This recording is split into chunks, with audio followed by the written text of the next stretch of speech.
welcome back to my channel. My name is Dozo. Thank you so much for joining me today. If you haven't already, please remember to subscribe, click on the notification bell so that you can get notified every time I post. You can also follow me on my social media platforms at Dozo_Doxy or click the links in the description box. I am back. Did I go anywhere? I don't think I went anywhere. It feels like I did, but I didn't. Yeah, I didn't go anywhere. I'm just here. Okay. Today is all about makeup and hygiene. Yeah, keeping your makeup clean, cleaning your makeup brushes, cleaning your whatever you need to clean, just makeup and hygiene. It really feels like I haven't done this in a long time, but okay. Anyway, let's get into it. First things first, the most important thing, guys. Makeup goes on some of the most sensitive parts of your body. Your face, your eyes, your lips. So you need to be keeping it clean. You need to be, please, you can't be taking yesterday's bacteria into today and then into tomorrow. Keep it clean. So my first tip is to wash your makeup brushes often. Now, everyone has a preference to how often they wash their makeup brushes. I like to, it depends on what I'm doing, okay? For my foundation brushes, just to prevent buildup, I'll maybe use it twice and then wash it. And eyeshadow, I use it once and then wash it. So I use eyeshadow, my eyeshadow brushes are always getting washed very often. But also I have a lot of them, so I can, yeah, I have a lot of them. So I'm not washing brushes every day. Also, I don't wear makeup every day, so I can get away with washing them after each use or after every 2 uses. Yeah, so wash your makeup brushes. Make sure that you're washing it with soap and warm water or something antibacterial. So I'll put a clip of how I wash my brushes over here.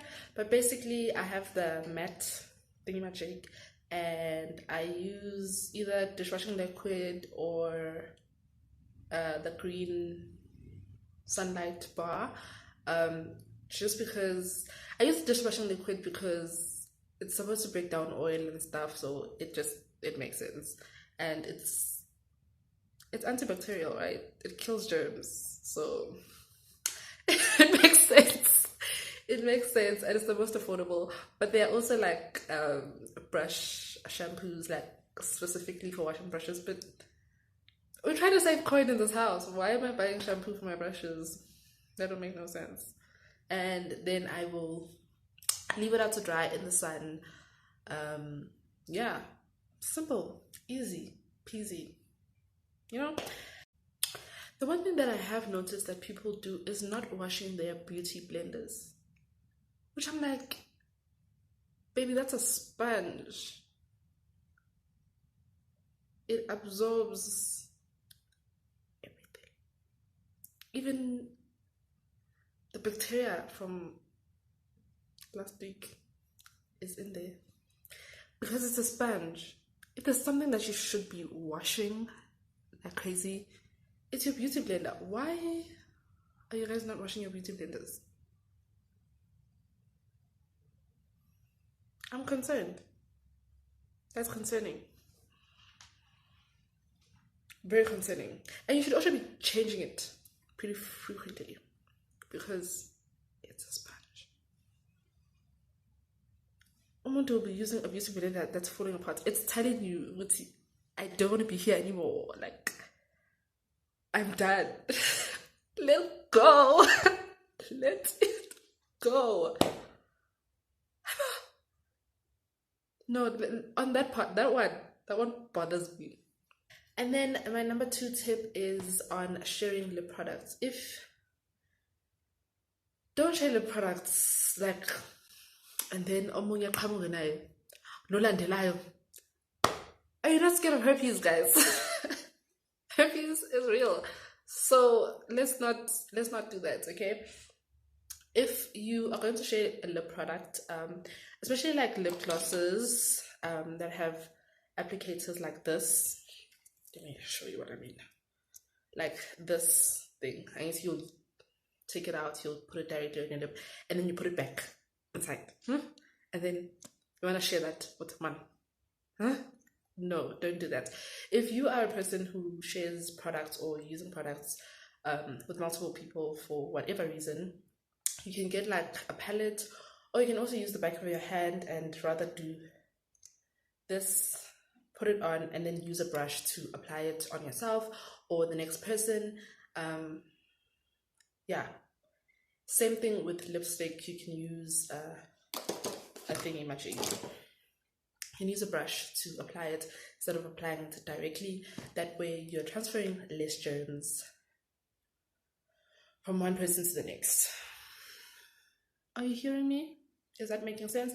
But what I also like to do with my lipsticks, just so the germs are not festering inside for days and days and weeks, I like to just wipe it on a wet wipe. A wipe.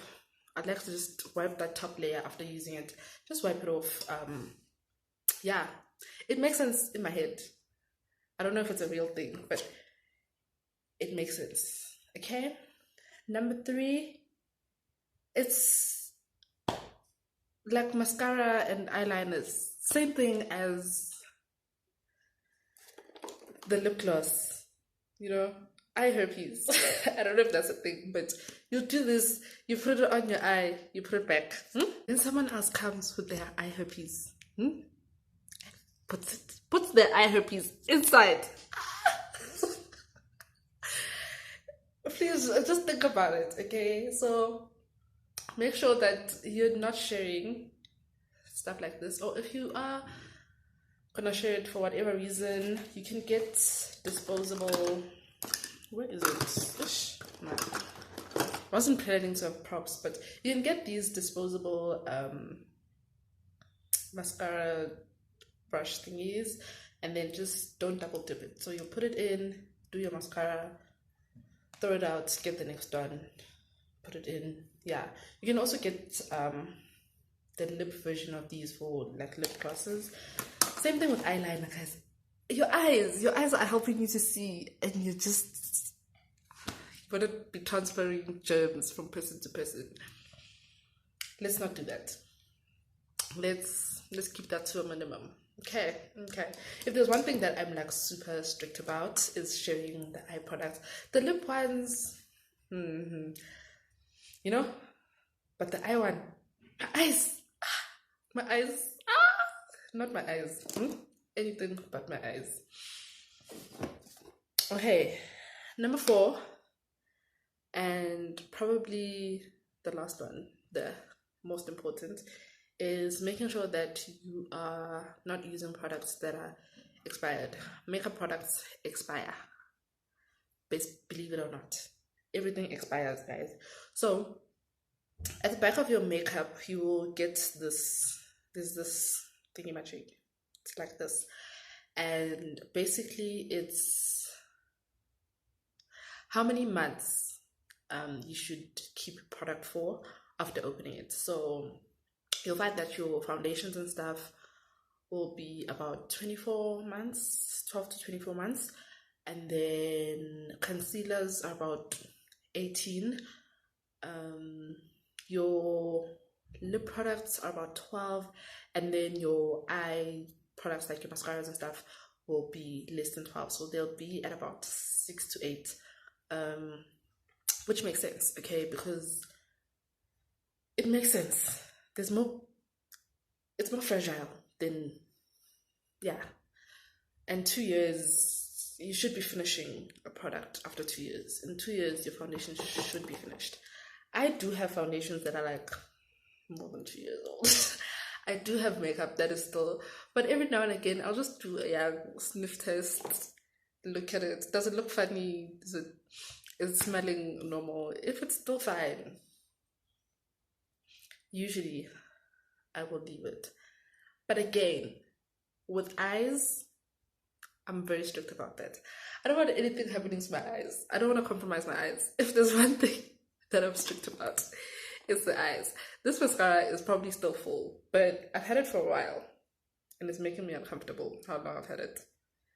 I think it's been about 6 months. I won't keep it for more than a year at most, and then I'll throw it out. No matter how full it is, I'm throwing it away. Okay. Again, it's to prevent infections. You don't want to be infecting yourself with bacteria, compromising your skin, compromising your eyes, compromising, you know, everything. Yeah, your sight, even. I don't know. I'm not a doctor. Okay. So I don't know exactly what happens, but it's bacteria just festering in your product, especially products that you are dipping in, man. Products with like syringes. That's why they recommend that you don't touch the syringe to your skin. You know what I mean? So, like this foundation, which is probably more than 24 months, definitely, because NYX left SA, and then I bought it, and then I didn't open it for a while because I bought like a lot. Okay, everything's fine. So stuff like this, usually people will, when they apply it, they'll apply it like this. They'll apply it and touch their skin. They'll like lean the product on the skin and then squeeze it out. So they usually recommend that you leave a bit of space and then squeeze.